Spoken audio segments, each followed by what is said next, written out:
So please note that you're going to be muted during this panel, but you can submit your questions in the box, and we're going to be selecting some attendee submitted questions during this panel. The questions are not going to be visible to all attendees, but they will go to the organizers and panelists. And thank you to everyone who responded to our Google form. Your information and questions were really helpful. So again, we're going to be keeping the session to 1 hour. And please note that we're going to be recording today's panel and making it available online. All right, I think we're going to give it until about 2:03 to let people continue to join. But thanks everyone for joining us this afternoon. And we'll give it just a couple more minutes. Yes. We had a good response. We'll let them all sign on.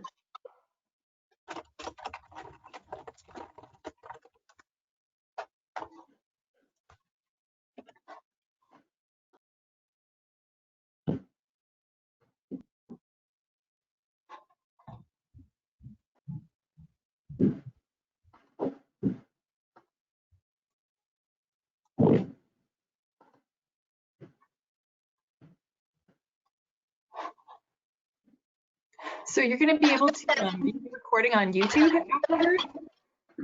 Our partners, Anacostia Trails Heritage Area, they're going to be posting it to their YouTube channel after this.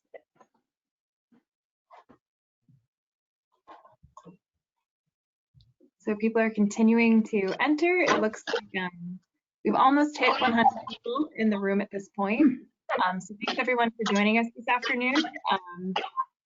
And please note that you're going to be muted during this panel just because we have so many people who signed up. We might have up to 250 people. But you can submit your questions in the box, and we will be selecting some attendees submitted questions during this panel.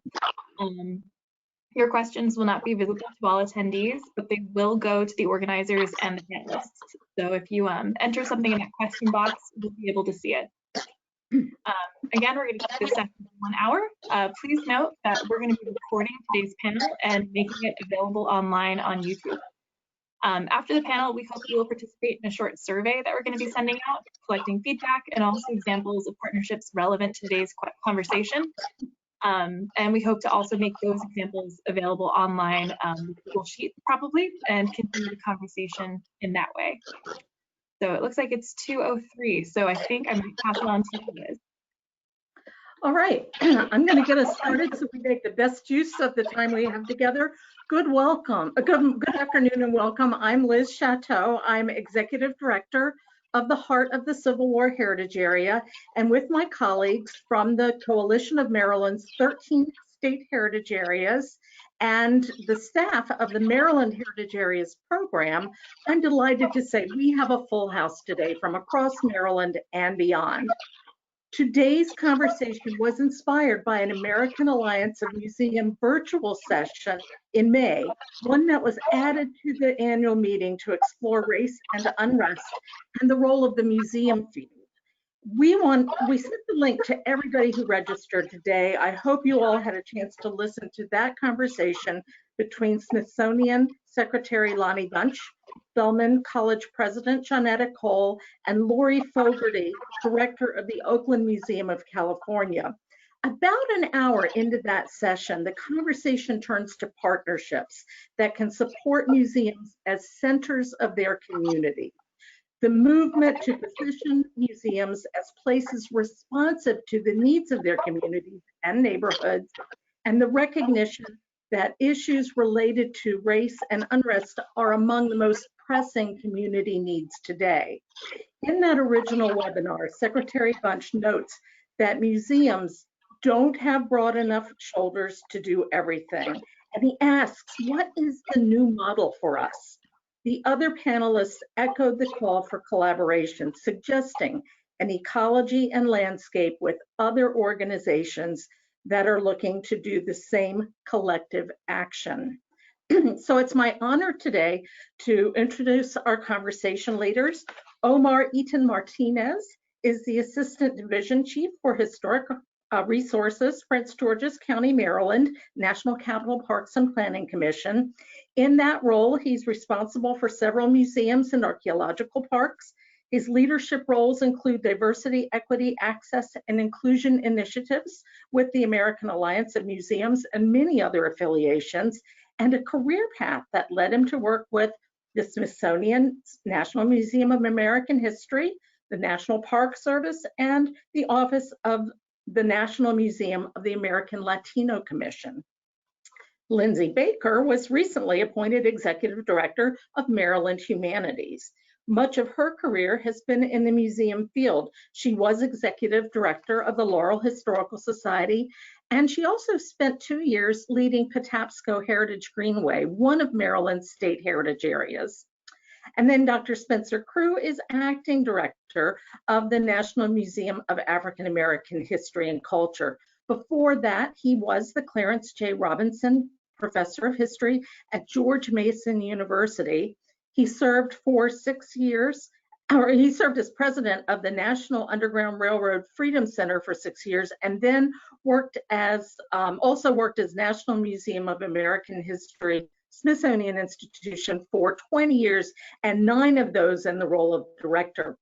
And we thank all of you for joining us. Today, we're intentionally adding heritage areas, both state and national, to the conversation. Our coalition of Maryland's 13 state certified heritage areas thought it made sense to explore the role that heritage areas might play in providing, or at least nurturing, a new model of creative and maybe even unconventional partnerships to support museums as they strengthen their role as centers of their communities. In Maryland, building partnerships is one of 3 performance areas identified in the State Heritage Area Strategic Plan, and Maryland's heritage areas are expected to bring both common and uncommon partners together to focus on projects tied to a common local vision. So with that in mind, I'm going to pose my first question. As museums aim to serve community needs, particularly as related to race and unrest, what opportunities do you see for museums to leverage partnerships and collaborations established or possible with their local heritage areas? And we're going to ask Omar to get us started, and then we'll pass it to Lindsey and then to Spencer. Omar? Good afternoon, everyone. Thank you again to Liz and to Aaron, to everyone who made this event possible. I think it's a provocative question to ask, because for me, in terms of the work that I've been able to be in collaboration with my colleagues with, is everything is done in partnership and collaboration. And I think that the way that we have to continue to do our work is to really consider not just partnerships, but strategic partnerships. For example, we have great partners in Prince George's County. One great example is one of the hosts, Maryland Milestones. We partnered with them with the PG County Civil Rights Trail. And so we know that the goal of that trail is to interpret and educate the public about the history of African American civil rights in Prince George's County. Several sites within the county have been identified for their significance to the African American civil rights movement in the 20th century. And we have sites like the Richie Rosenwald School, which after the Rosenwald network began and broke ground in 1912, as a result of the work of Booker T. Washington, institution builder, started the Tuskegee Institute. Wrote Up From Slavery, was a key figure in American history, went to connect with Julius Rosenwald, who was one of the early 20th century philanthropists, an executive of the Sears Roebuck, who also felt an affinity towards the African American experience, and more specifically the plight of African Americans in terms of being able to be educated. And they built these 5,000 schools across the South, 155 which are in Maryland, and 27 of those were in Prince George's County. And so in our commission, in the Maryland National Capital Parks and Planning Commission, where we work, we get to tell the story of one of those, which is the Richie Rosenwald School in Capitol Heights. And so we know that these schools were some of the first schools of that era to really focus in and support the education of African Americans during these difficult times of segregation. We also had the Northampton Slave Quarters Archaeological Park, which is part of the large tobacco plantation that existed in the 17th, 18th, and 19th centuries. And what we have are the ruins of that site, and we have that as part of the trail too. So the idea is to partner with an organization like Maryland Milestones allows us to continue to expand the capacity of the interpretation of these wonderful stories that are important to not just to the heart of who we are, but also to inform the conscious, especially during this latest wave of racial injustices that a lot of us are still trying to wrap our heads around. And so I think the work is very important. I would also say another project that Maryland Milestones has been partnering with us on is the development of our mobile museum, which will be an interactive museum that will travel to schools, different parts of the community, with the explicit purpose of not just educating K-12 students, but the public in general around stories that are not normally taught, not just in museums and historic sites or in schools, but anywhere. And so one of our strategic pillars right now is to leave a legacy, which means transforming education and activism. So we really feel strongly about being able to partner with Maryland Milestones about that. And then the last thing I'll share is that just through the work that I do as a commissioner for the Maryland Lynching Truth and Reconciliation Commission, we've been able to build networks and partnerships with great organizations like the Maryland Lynching Memorial Project, and of course the county coalitions that exist across the states of Maryland, where there has been historical documentation of African Americans being murdered as a result of racially motivated lynchings. And so you can see these three groups kind of working with each other to make sure that we have these historical markers and these soil collections and other ways to commemorate and educate people about these horrific stories of murder and anti-Blackness. And so we are also making sure that we're trying to make those ties into today, that we're not historicizing these events, that we're making sure that people understand that there is a connection to that anti-Black racial violence that existed then to the ones that exist today in the 21st century. So I think I'll leave it there.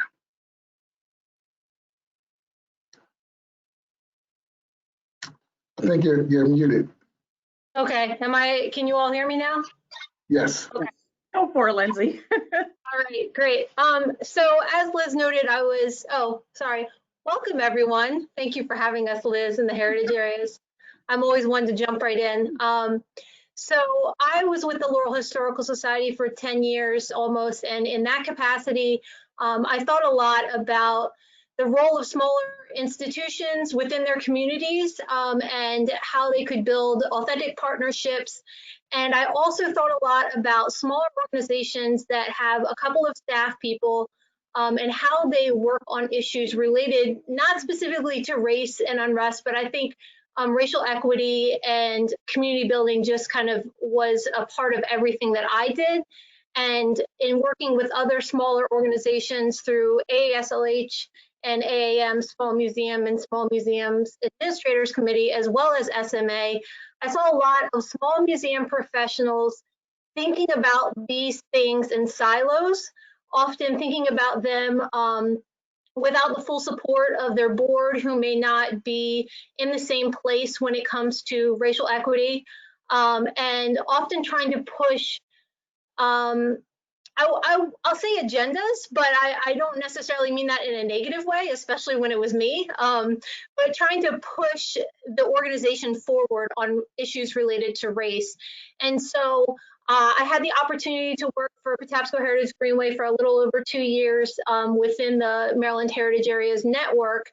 And I really saw the role that heritage areas could take in that context because I came from the small museum side of things. One thing that I always thought was important was using our role as heritage area directors to empower smaller museums and smaller sites, and I carry that on as the executive director of Maryland Humanities. How can we hold our own work up in these organizations and allow them to be used by smaller sites that don't have the same staff capacity, whose boards maybe aren't as far along in these issues as our boards are? So that empowerment piece for smaller museums, I think, is really important. I also think quite a bit of networking with not just other historic sites, but partners that are not in that history silo. Coming from Prince George's County, we knew many of the historic sites very well. We had the Prince George's County History Consortium, and I think a version of that lives in many counties and states. But I think heritage areas are in a unique position to connect history sites with parks, with art galleries, with theaters, with libraries, in ways that not all museums think about these people as in these organizations as partners. And I think heritage areas have that unique ability to leverage those partnerships and connect people. I also think quite a bit about how heritage areas are in the position to pick a theme and then bring together diverse partners around that theme. And how does that relate to race and unrest? So, for example, the first year that I was at Patapsco Heritage Greenway, we shifted our history days, which was thematic programming around basically just history in the Patapsco Valley that usually was run mostly by us and sometimes by partners. And in my first year, we switched that to Patapsco Days because we had history, the environment, and recreation all as part of our mission. Our partners spanned those three areas as well as more. And we shifted it to activism in the 20th century. That was the first theme for our Patapsco Days. And I think of that in terms of race and unrest because I think heritage areas are in a position to say, here's the theme. If you get behind this theme, if you get on board with this theme, then we will push out the information about your events, about your exhibits. We might have additional funding. We'll include you in all of our PR. We'll connect you to these partners. And I think that there is an underlying power structure in that. And yes, we can always say, let's have a series of days related to agriculture, and that's fine. Agriculture is fine, right? It's great. But if we utilize that power structure that already exists and push it behind something like race and unrest, I think that we are becoming a tool for our community in ways that other organizations aren't able to be that connector. So I'm not sure if I'm explaining that well, but I just think that we use that power whether we mean to or not. And so if we're intentional about it, we have I think, a much more important impact. I also just wanted to mention the funding piece of it. Heritage areas have access to mini grants. Most heritage areas in Maryland, I think, if not all, have a mini grant program. And they also have the ability to work with partners in their heritage areas for a larger state pool of money, up to $100,000 for capital and $50,000 for non-capital. You can tell I've said that line quite a few times. And again, I think there is underlying power structures within that funding, and the nonprofit field is thinking quite a bit about that. But the way that I don't want to say weaponized because that's the wrong word, but the way I utilized that structure with Patapsco Heritage Greenway was, for example, in the first year that I took on the mini grant program as the executive director, we had known within the Patapsco Valley there is a very significant number of Latinx visitors or Hispanic visitors coming to Patapsco Valley State Park. Some of them speak varying levels of English. I mean, some of them are perfectly fluent and prefer English, some are not. And so there's also a very large Korean population in Howard County. Again, varying levels of comfortableness with English and preference for English. So what we did with our funding structures, we said, here's our mini grants, here's the normal criteria. We're going to add an extra couple points if you do something bilingual. We weren't prescriptive in what we said we wanted to see, but out of that, I think we had 70% of the projects had a bilingual component that I don't know if it would have been included if we hadn't been putting that into the underlying structure for evaluating funding. So those were just some points that I wanted to touch on about heritage areas. Okay, wonderful. Let's hear what Spencer has to share with us. Thank you. And once again, thank you for letting me be a part of this. And I'm very excited to have a chance to share some thoughts. Working at the National Museum of African American History and Culture, we sort of have a different kind of way of operating. We're sort of that big institution that others look to. And there are a number of ways in which I think we begin to try to look at connections with local organizations. One of the most important ways is, given the fact that we have a very large and diverse and very thoughtful staff, educated in a wide variety of ways, is to really encourage them to make contacts with communities in which they reside and to begin to offer their expertise, their thoughts, their resources as individuals in terms of the research they've done to help other places think broadly about what kind of topics, what kind of ideas they might include.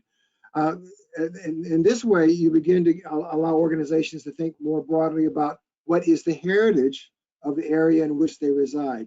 Sometimes we tend to narrow it down and focus on one or two groups within the area in which you live.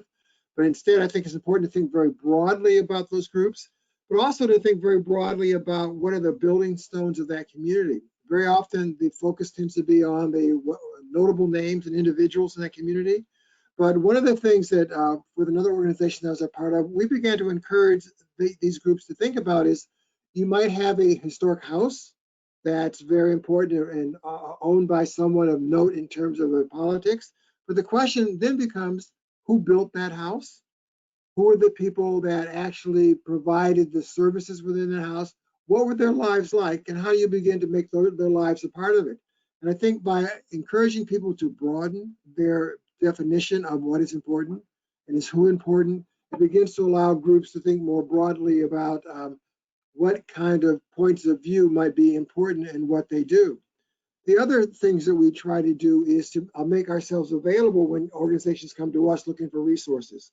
We have put a number of resources now on our webpage that allows people to tap into them to use in the work that they're doing. We have places where our curators actually are giving discussions and talks about different ways of looking at different areas of categories. For example, we've had our sports curator online talking about sports, but he thinks about it in a very different kind of way. He looks at it in terms of sports and social justice, and the fact that sports figures over the years have been important catalysts for change in society. We've seen that recently in terms of how sports figures in basketball, football, baseball, and others have sort of decided that the game is important, but not more important than what's going on in society. This is not the first time that that has happened. We've had people like Muhammad Ali and Bill Russell and others, Jackie Robinson, who've made that kind of impact. And what we are trying to help people to do is to think more broadly about how social justice intertwines into the stories that they have available in their operations. And how do they think more creatively about the people that they highlight or the events that they highlight and how they fit into social justice. Sometimes it's very obvious kinds of ways in terms of civil rights activism that's taking place there.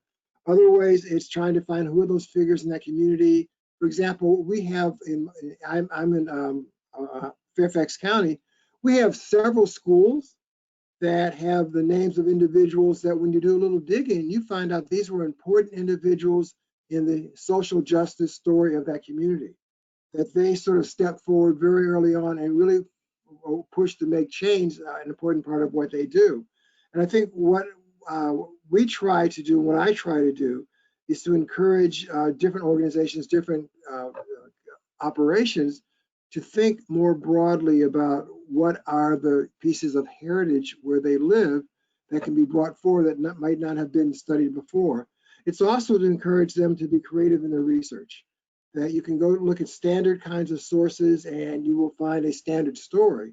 But if you begin to look more deeply and more broadly and spend a little bit more time working with it, you begin to learn much more about it. Sometimes it's going back and looking at the early newspapers, but not looking at the headlines, but looking at the pages behind the headlines, looking at the stories that are found below the fold, as they say, and deeper into the pages of that newspaper. We begin to learn the stories of other parts of the community, what they're doing, how they're feeling about things, and what steps they're taking to try to create change within their community.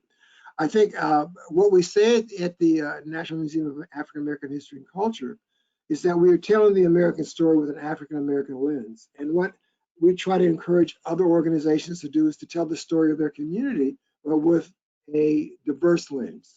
That is, what are the other stories that are part of the history of that area? And how do you make that an integral part of the stories that you tell? That's, I think, critical to do, because if in fact you want to have people from a variety of backgrounds coming to your organization, participating in the things that you're doing, it's important that they see themselves in the work that you present, see themselves in the exhibitions that you create, see themselves in the programs that you create, see themselves in the advertisements you do for your organization, that they see a richness of individuals, a richness of faces in the ways that you talk about your organization. So for us, in working with local organizations, it is to share the resources that we have as an organization. And we are rich in those because we have such a wonderful group of curators and staff who've done a lot of research, to share that out through our webpage and through the programs that we do. And then to let other organizations know that we are available to them, to work with them on different projects they may have, and to offer different ways of approaching the ideas that might allow them to draw in a wider group of people as part of the constituents who support the work that they do. So as a larger organization, we sort of have a slightly different approach we have to use, because the other thing we have to be careful about is that there's not the impression that somehow we're coming in as the large Smithsonian, we have all the answers, and therefore you should just listen to us. It's how do we really become partners with different organizations and become a sort of discussion participants, rather than come in with the idea that somehow we have all the answers. We don't have all the answers. There's lots that we can learn from local organizations in terms of what they know about their own communities. My point of view has always been is that we may know the broad picture, but within that community, there are individuals who have been there for a long time, who understand what goes on in that community in greater depth and with greater historic perspective than we do. It's important to really honor those community historians and to allow them to make sure that those stories are presented in ways that I think resonate for people who live in their communities. And let me stop there. So thank you so much. I'm hearing you all say we've got to go wide and broad, but we also have to go deep, and we have to focus on some of our smallest partners and empower them. And I would say maybe even lift them up. And that's going to ask me to build on what you've been sharing with us, Spencer and Grace. If you would share that next slide. The National Museum of African American History and Culture is unique in that it has baked into its purpose collaborations with various organizations in order to strengthen the capabilities and sustainability of groups that are focused on African Americans and the African diaspora. And I think it may be inspired perhaps by objects like we have in front of us here from your museum's collection. Lifting as we climb was the slogan of the National Association of Colored Women. It became a well-known motto for Black women's activism. So I wonder if you'd like to share any more about the innovative sort of strategic partnerships, Omar used that word strategic with us, that are pursued by your organization. We'll ask Omar and Lindsey to do the same, but I also, as you all talk, I invite our audience to think about what innovative ideas they may have for their museums, perhaps in collaboration with their heritage areas that your examples could inspire. Thank you. There are a number of ways in which we are looking to create connections with other organizations, and as it says, lifting everyone together as we climb. Let me share 2 or 3 of those relationships. One that we have right now is that we are working very closely with the organization that represents African American museums and African American professionals across the country. And what we have tried to do is to provide a place for the administration of the organization to work within our structure, but also we've tried to work very hard to help them in terms of providing connections and resources and opportunities to allow that organization to grow and to flower and become even more influential and powerful. There are more than 100 of those organizations across the country.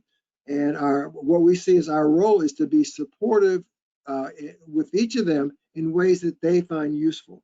It's really important that we are listening to what their issues are, listening to what ways in which support can be useful, and to follow that pathway. So that's one space in which we really look to create partnerships with organizations across the country who are doing similar kind of work. We also are looking at doing work with organizations and museums across at least other parts of the world.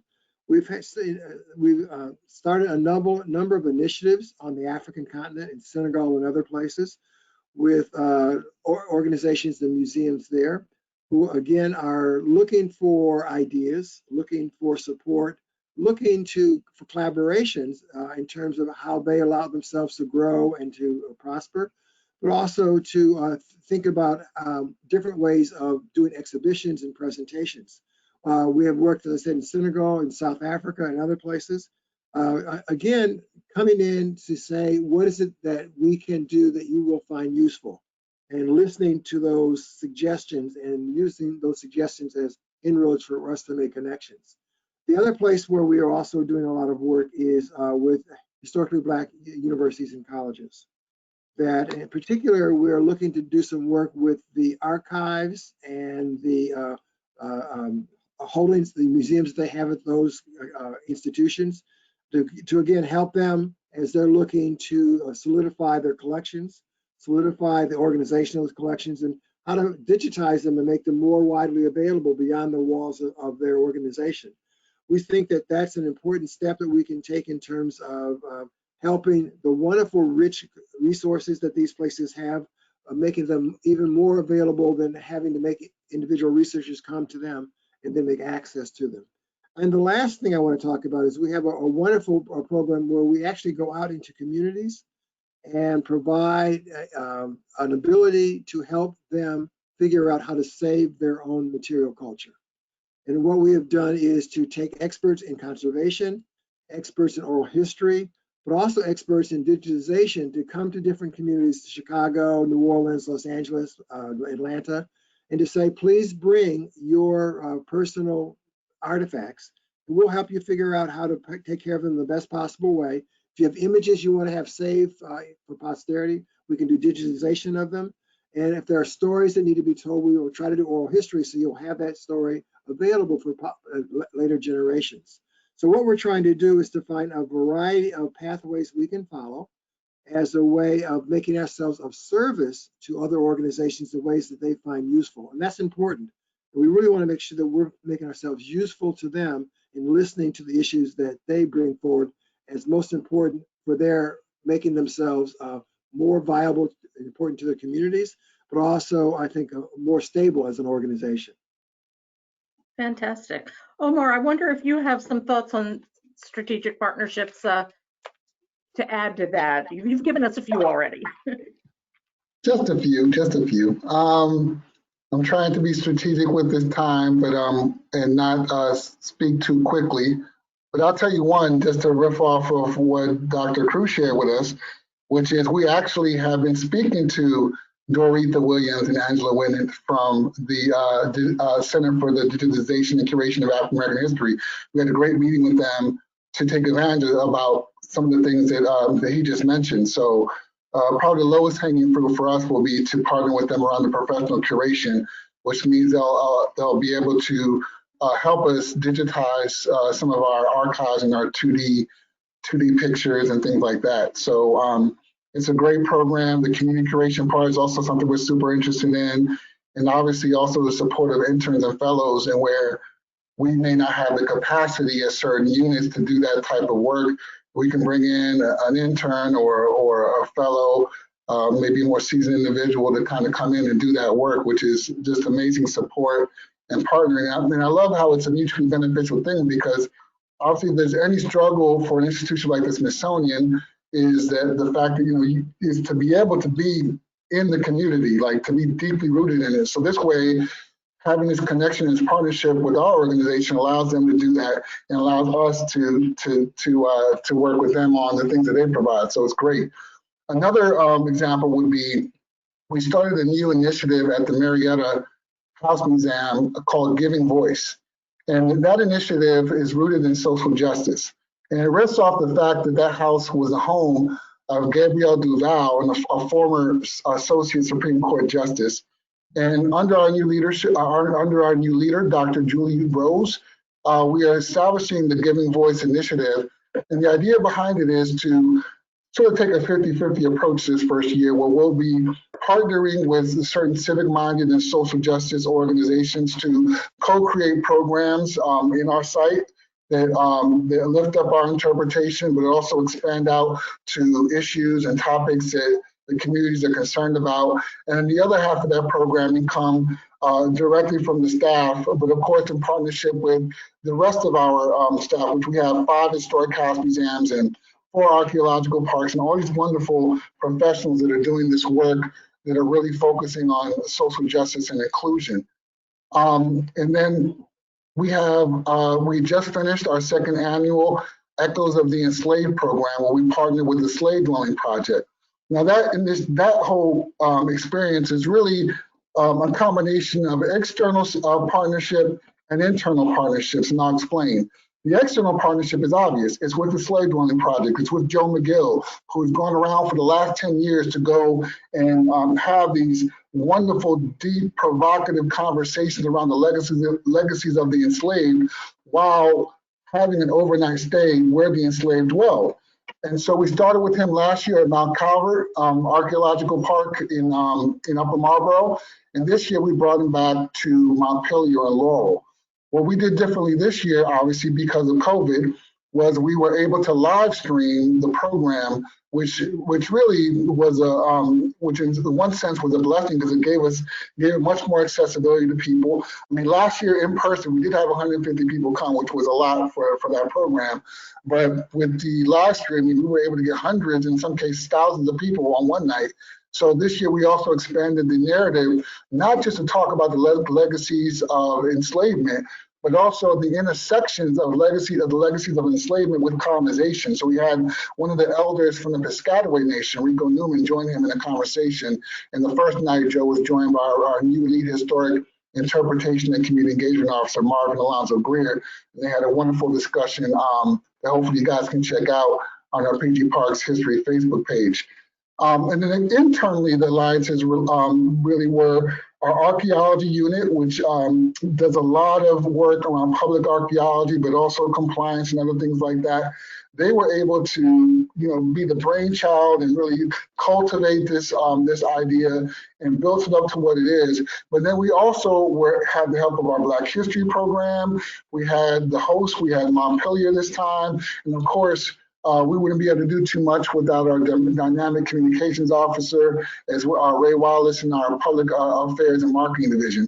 All those people came together to be able to produce this event. And I think it's important when we think about strategic, we don't just think, especially in organizations the size of the Smithsonian and the commission that I work for, we're not just thinking about partnerships externally, but the alliances within those organizations that really help us do the work that we say we want to do in the communities.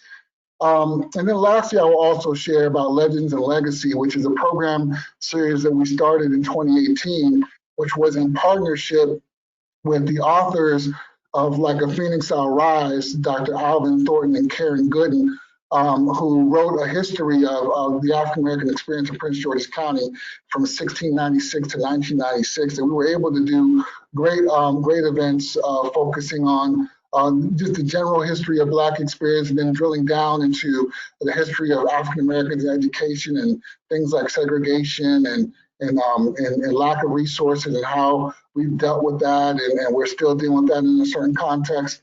And also, we were able to do a program on Black women in politics, where we were able to really lift the voice of our Black women. And we're just so lucky and blessed to be able to have so many women of color who were elected, not just in Prince George's County, but in the state of Maryland around us, who give us access to that experience of them overcoming that double burden of being Black and being a woman, and still being successful and able to make an impact on the community. So those are some of the things that we've been able to dig into over the last couple of years. Wonderful. I know I'm getting lots of ideas. Get ready.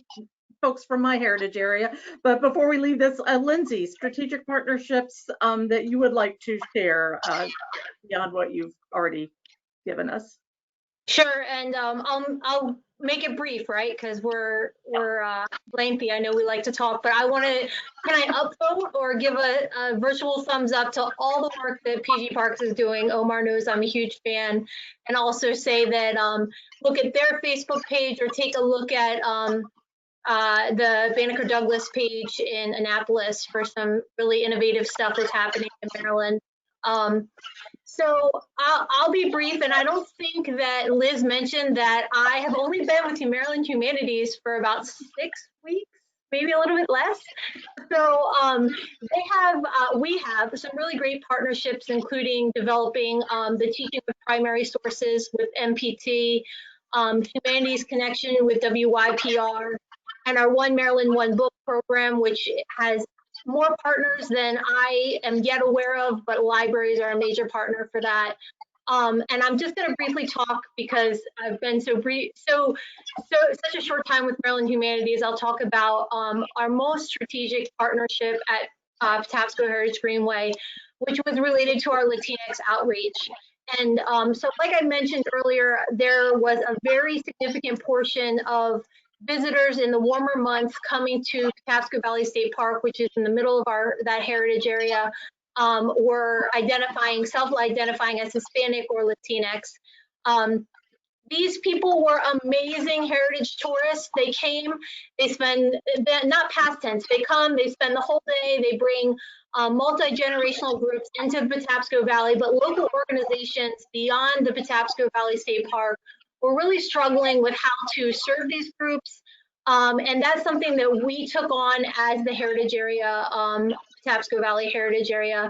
We did a lot of external listening. We went to the Governor's Commission on Hispanic Affairs, talked with Michelle Ramirez from ESME Parque, worked with Corazon Latino, Eco Latinos, and Chesapeake Conservancy, all groups that have Latinx leadership and who are taking on the work of engaging Latinx populations in Maryland. And so that was something that we learned quite a bit in conversation with them, attending conferences with them. And we were working on building our internal capacity, but also working with our partners to build their own capacity. And so before I left, we had planned a really great Festival del Rio Patapsco, which was, the idea was born out of the idea from Festival del Rio Anacostia, which PG Parks, not the history division, but PG Parks leads. And we were hopeful that we were bringing together all of these groups that have experience and leadership that reflects the groups that we were trying to reach, and also our partners who weren't as competent with building those relationships, specifically in history, the environment, and recreation. We had a lot of buy-in, and we had an amazing festival planned for June 2020, so you can imagine that didn't happen. But I think it's been placed on the back burner and it's planned again for whenever we're all able to safely get together. But I think that this was our deepest and most strategic partnership because it really became a piece of all of the work that we did at PHG and our outreach with our partners as a heritage area and having them think through how they could serve these populations that were already coming into our heritage area, but weren't necessarily as aware of all of the opportunities to hang out, picnic, barbecue, and enjoy the beautiful Patapsco Valley beyond the park. So that was something that we were working on because if the heritage areas in Maryland are for anything, it's for connecting those heritage tourists to all the opportunities in our heritage area. That's awesome. Thank you, Lindsey, for bringing in that tourism element. And I'm hearing, you know, how important it is to first ask, what can we do that you will find useful? And then to really listen to the responses that come your way and build from there. And I have been listening to some of the questions that have been coming to us. So I've sort of melded a few together. You know, we have with us in the audience today a staff and volunteers functioning at all levels from within museums and heritage areas. And so a few of the questions that have come forward from museum staff are touching on how to address systemic racism within their organizations and how to encourage these conversations in the cultural sector. So for our panelists, I'm asking, what steps can you suggest to mid-level staff or even volunteers? And then how can partnerships through the heritage area collaborations make a difference? And let's see, maybe I'll ask Dr. Crew to take this one, and then we'll work our way around again. I think it's a great question, and it seems to me there's a number of issues that one has to consider in addressing those questions. I think first you have to figure out the readiness of your organization, because what I think you always have to be careful about putting oneself in jeopardy in doing that, and thinking about what is the character of that organization, and what is the way that issues are raised, and what is the way the questions are raised about anything. And it may be that you want to begin to have this conversation by asking questions about what people think about certain ideas, and through those questioning, beginning to push them to think more broadly about it. Sometimes it is starting a conversation and introducing new ideas in the course of that conversation that allow people to begin to think more broadly, and maybe to have a light bulb come on to make that happen. The other way you can do it is the way they did it at the National Gallery of Art, and you have you put forward a petition in which you've brought together individuals in your organization who are feeling that the environment is not the appropriate one and they want to see change. So it is maybe thinking about, are there others who share your ideas, and are there ways that collectively you can raise them? Or are there ways that you can begin to ask questions to your own supervisor in larger meetings that allow new ways of thinking about things to become part of that thought process? I will not say it's going to be an easy process to do. It's going to be challenging for you, and especially if an organization that's been entrenched and not thinking about social justice, not thinking about diversity. But I would encourage you to continue to raise the question in ways that make people look at ideas slightly differently. And you can do it in ways that I think can impact the organization, but also allow you to remain a valued member of that staff. Awesome. Omar, thoughts on that?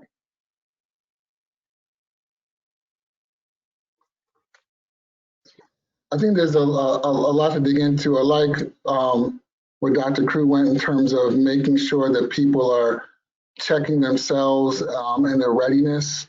It kind of reminds me of what we were just going through. I serve as a senior fellow for the Facing Change program for the American Alliance of Museums, and one of the tools that we've just been using in our executive coaching of those museums is sort of this thing called a POP model, where you talk about purpose, outcomes, and process, right? So the purpose is the why. Why are you doing this work? Why does it even matter to you? Outcomes are what will come of you doing this work, the deliverables in a certain context. And the process is the how. What are the methods? What are the tools? What are the frameworks that you're going to use to get there? Because the problem is that a lot of us, at the very least rhetorically, want to say that we want to do this work. And it's not so much that they don't mean it, but they have not considered what it's going to take. That this is a heavy lift, that you are supposed to be uncomfortable doing this work. That if you are, everything is all joy, happy, happy, joy, joy doing this work, you might be doing something wrong. And so I think it's sort of a really good practice to really ask those hard questions of yourselves, to make sure that you scaffold out your experiences to make sure you get to the place that you say that you want to go, because it is a journey. It is a marathon. It is not something that's supposed to be done in a sprint. And so some of the tools that, I would offer is that, I know that we have a good friends that we have Gretchen Jennings and Janine Bryant and Kaylee Green, Brian Greenwell, and there's a bunch of people who worked on the Empathetic Museum That is they have a museum maturity model that sort of gives you characteristics of where you are as an organization, and that can kind of help. But I don't want to say to do that work in lieu of doing the personal work. They have to be done in tandem. So I want to be clear about that. There's also great resources from Mass Action Museums. There's a site for Social Action Toolkit. It's an 8-chapter toolkit that covers different aspects from inclusive leadership to inclusive interpretation. And that's something that's available. It was underwritten by the Minneapolis Institute of Art. It was a 3-year project that I participated in along with many others to not just create the toolkit, but to try to enact it over the 2 years. And so what people have done with it in the past, and we did this some at the Smithsonian when I was there, and we did it some in here at the Maryland National Capital Parks and Planning Commission, is where people would take a chapter and they would use it as a Socratic method and just use it as a reading group and then talk about it and think about how it affects their personal work and their personal work program. And of course, if there's something more structural that can affect the work of their unit or even their division, then that's something they can now tackle because they've actually thought it through and it was done through social engagement and social learning. Another great resource would be the Museums and Race website. There's a lot of, they have a Museums and Race report card, which is another sort of measuring stick or rubric. And I think that's what's usually missing with a lot of organizations and even professionals in the field is that, again, people recognize that there's a gap, they recognize that there's something that needs to be done, but the how part is always missing. There's no protocol, there's no process, there's no framework. And so with these things, not to say that they're all perfect frameworks, but at least it'll get you engaged, being able to ask some critical questions of yourself and your organization, which will hopefully then through social engagement, spur into other more important critical questions for yourself and your association or your organization. Great tools, and we may have to follow up so we know exactly how to send people to those tools afterwards. Lindsey, what would you like to add to this? I'd like to say that I'm excited to be on board with the Maryland Humanities, who started racial equity work a while back, really dug in this fall, and then when I came on board was ready to really work on operationalizing this. And I want to echo a lot of what Omar and Dr. Crew have said about this not being easy. This is a heavy lift, and I think for a field that in many places is overwhelmingly white, a lot of the people who I think might be pushing for this are white mid-level employees who need to be aware of the harm that they could be doing to their coworkers who are BIPOC or their volunteers who are, and hopefully in some cases we have board members or staff leadership that are BIPOC, and so I would say as a white woman, my advice would be do not expect those people to take the lead. Don't put the burden on them, but also listen. And that's why I think this is something that I have always enjoyed in terms of, I'm not sure I've always called it racial equity, but this work, it's hard. There's often no answer that's going to please everyone, but there's a lot of wrong answers and a lot of wrong ways to approach this work. And so it's exciting to see this time both nationally and in the field where people are ready to engage, but like both of my wonderful presenters have said before me, you have to actually be ready. You have to be prepared for how difficult it is, and you have to be ready to do the personal in addition to the organizational. I think that the personal work is never done, and it is something that I think white people who are coming to this now, and even those of us that have been thinking about this for a while, we may think that we are a step ahead of our other white coworkers or white colleagues, and if we're a step, it's half a step. So let's not get too confident in where we are and recognize that that personal work is just as important as we push our organizations in this process. Thank you, Lindsey. Yeah, that, we like to talk about the journey in our area, and we're not usually thinking about it in these terms, but we are all on a journey, and this is going to be a long one, but it will have its rewards. So respecting everyone's time, it is the point where we should wrap up now. Everybody who's been with us will receive a link to the recording, a link to the Google document where we're collecting information on relevant heritage area museum partnerships. So we still like to gather what people can share about that.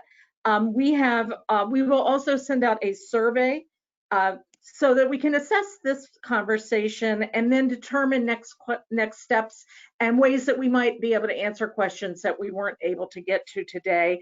I may follow back with our panelists just to make sure we've got some of the tools that you were recommending that sounded so good. Before we leave, I want to note that today is a day of importance for all Americans. 158 years ago on this date, September 22nd, President Abraham Lincoln issued the preliminary Emancipation Proclamation, alerting states in rebellion that emancipation would become law on January 1st if they did not rejoin the Union. So it's a date that we particularly embrace in my heritage area, where success at the Battle of Antietam 5 days earlier gave Lincoln what he needed to make that proclamation. So remembering the anniversary today underscores the relevance of history as struggles for freedom and concerns for national unity are as present as ever. I do want to thank our conversation leaders, Lindsey Baker, Omar Eaton-Martinez, Dr. Spencer Crew for their time and for their inspired conversation. I will also want to note help behind the scenes has been provided by Emily Hubner, who's the Assistant Director for the Heart of the Civil War Heritage Area, Grace Davenport and Erin Markovich of Maryland's Anacostia Trails Heritage Area, Jen Ruffner, the administrator of the Maryland Heritage Areas program. And then finally, the Coalition of Maryland Heritage Areas responded enthusiastically when the idea for this program arose. Heritage area colleagues helped frame what has been, I think, a very fascinating, valuable conversation. I'm certain it's going to help us all to lift as we climb in support of our museums and our communities navigating issues of race and unrest. So I wish you all good health, stay well, stay safe, and we'll see what the next conversation holds. Thanks again, everyone. Thank you.